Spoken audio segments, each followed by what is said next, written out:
Water is one of the natural mysteries of the world. I heard that statement when I was a mere engineering student studying fluid dynamics. My professor's proof to this statement was to reveal to us that science had only scratched the surface in terms of what we know about water.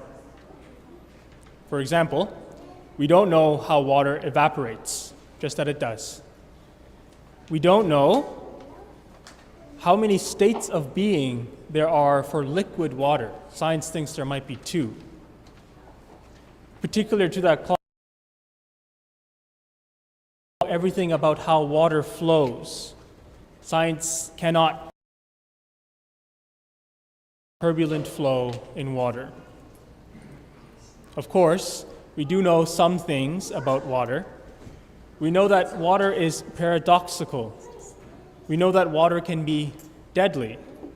I think particularly of sudden storm squalls and the unfathomable depths of the ocean. But we also know that water is life-giving. Drink just the right amount, and any and all ailments will be avoided or healed. Many scientists agree that if water doesn't have the unique properties that it does, life could not exist. Now, our knowledge of the paradoxical nature of water is not exclusive to modern times. Water was a mysterious paradox to the ancient world, who also knew that water was deadly and life-giving. We see in the Bible that the ancient world thought of water as more deadly than life-giving, in fact. For the oceans were a symbol of death and chaos.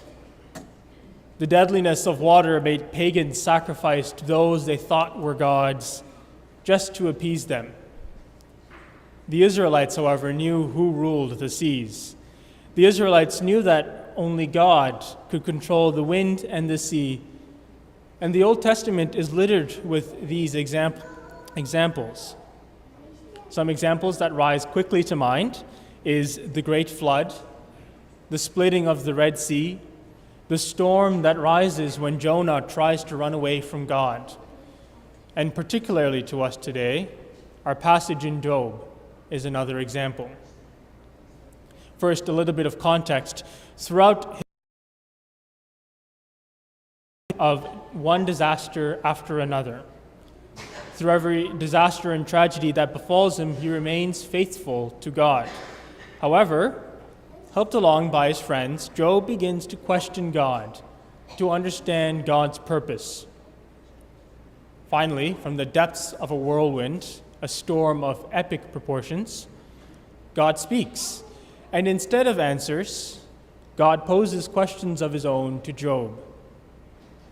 "Where were you?" God asked Job. "Where were you when God was present at creation?" he asks him. He walks him back just to see that God alone was present. Particularly for us today, we hear God ask Job, who created and controlled the wind and the seas? God's response must have been on the mind of the apostles when they ask each other, "Who is this?" Storms on the Sea of Galilee are not unusual, arriving suddenly and reaching terrifying force quickly. The storm the apostles face, some of whom were seasoned fishermen, must have been particularly terrible for them to think that they were going to die. The apostles know that water symbolizes death and chaos in the Bible, that only God can control the wind and the waves, and that they themselves do not know everything there is to know about the sea, the water, and the ocean. And then they witness Jesus rebuking the storm to a gentle breeze. Who is this? In that moment, Jesus reveals his divinity to the apostles. We realize that the apostles haven't quite begun to believe in Jesus yet. This is why Jesus asked them, "Why are you afraid?" Jesus understands that they did not yet have faith in him, for if they did, they would not have called on him. Assured by his presence, by his mere presence in the boat. But it is for our benefit that we hear this story today.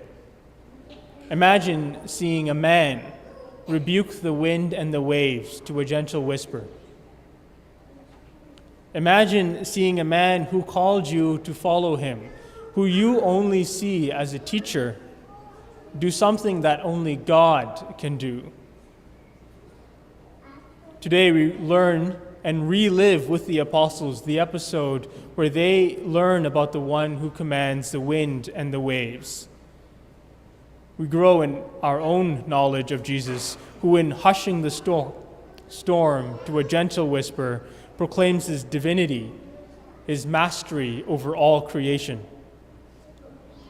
I was surprised the first time that I learned that science did not know everything there is to know about water. While most of the cutting edge of water is not relevant to us today and every day, it is still true that dealing with water every day, we can be deaf to its extraordinary and mysterious nature. It can be the same for us with Jesus. We can be deaf to his miracles. We can be deaf to his extraordinary nature. We read these readings today so that we too can come to know and believe in him as they did, as the apostles did. We read these readings today so that we answer the question that the apostles asked themselves. Who then is this that the wind and the sea obey him?